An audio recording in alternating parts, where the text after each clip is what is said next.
If you're like me, you're always searching for the next best foundation.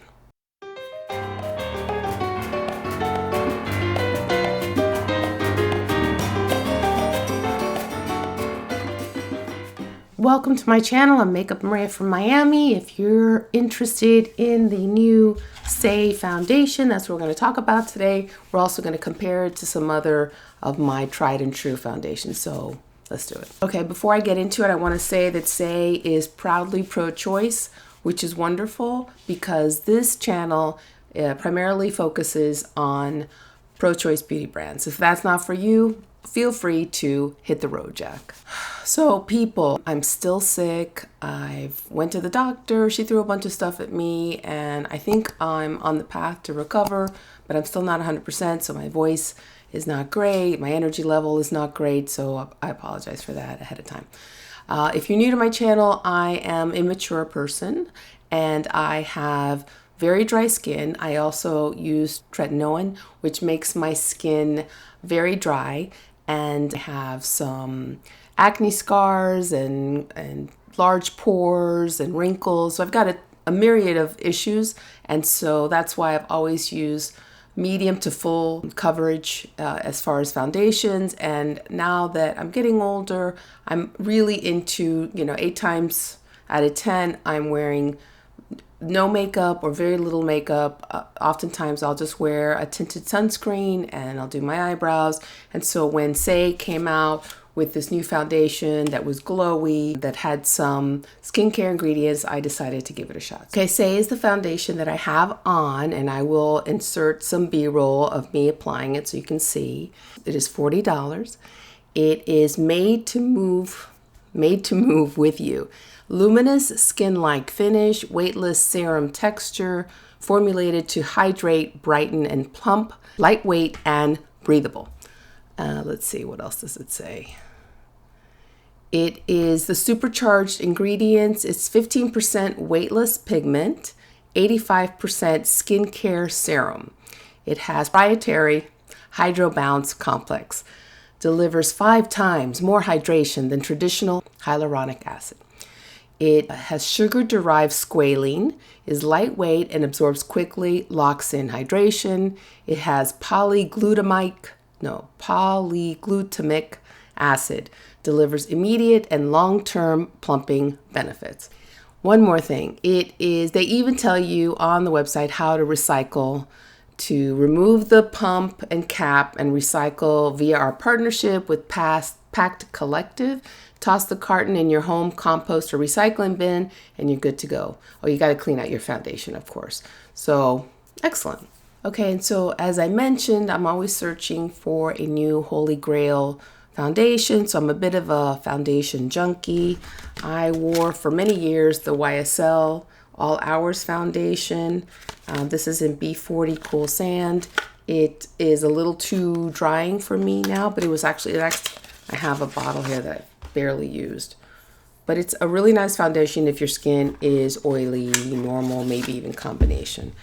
I also have the Estee Lauder Futurist Hydra Rescue, which is also very nice, but I find that this works well when I mix it in with another foundation, which is the Shiseido Synchro Skin Radiant. Well, actually, I mix this one with the drier version, with the matte version of the Shiseido, which is excellent. I mean, this is probably the best foundation that I have, just because it's got more coverage than almost all my other foundations, and it stays on my skin a long time, even without a spray. So I like that a lot, and it's a solid foundation. Most recently, I've been using the MAC Studio Sculpt in, what color is this in NW25, and this is an excellent foundation as well. And this is probably the one that compares the most to this one, although it has more coverage, I think, than the SAIE. So I purchased the SAIE in number 9, I believe it is. Yes, it's in number 9. And the problem, my initial issue with the foundation is the shade ranges are wonky. I mean, there's a good range, but then they jump a little high from one number to the next.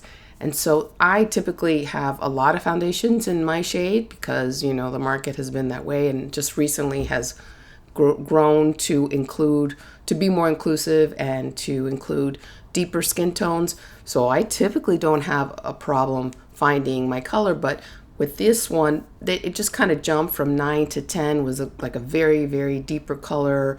It was very cool, and that's not what I wanted. Typically what I do is I'll get a slightly warmer color to combat the redness in my skin. And so that's what I do with this one. So it's a little yellow when I put it on, and but it blends in well. With this one, I kind of have to use a bronzer because of the color.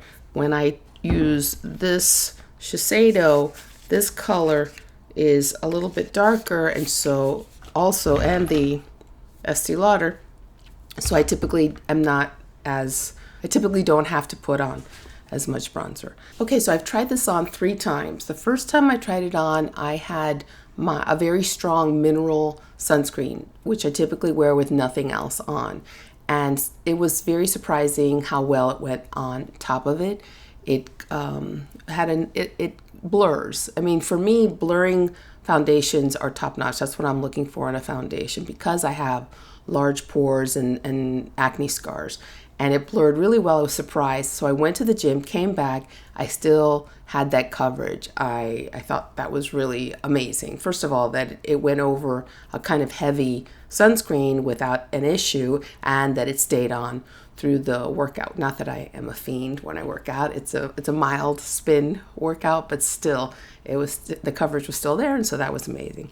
The second time that I tried it on, I put it on over just a sunscreen that's lighter and that has more skin caring, more moisturizer, because I think that this is the type of foundation that you have to be careful what you put on underneath. And so I wanted to see how it worked with a lighter sunscreen and less moisturizing. Because typically what I do is I put on moisturizer, then sunscreen, then foundation, or just sunscreen, or I'm sorry, moisturizer and sunscreen. So then I tried it with and it was fine. It was okay, but I actually like the glow. I mean, it's not for everyone, but I am definitely into a glowy foundation. So it worked well, and it lasted a long time, and it didn't cake up or anything.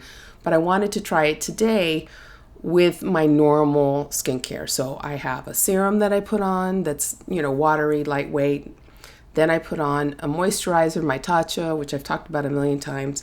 Then I put on a sunscreen that's light, but it's a sunscreen primer, and it's moisturizing as well. Typically, I let that sit for at least a half an hour, and then I put on the foundation. And I find that it worked really well.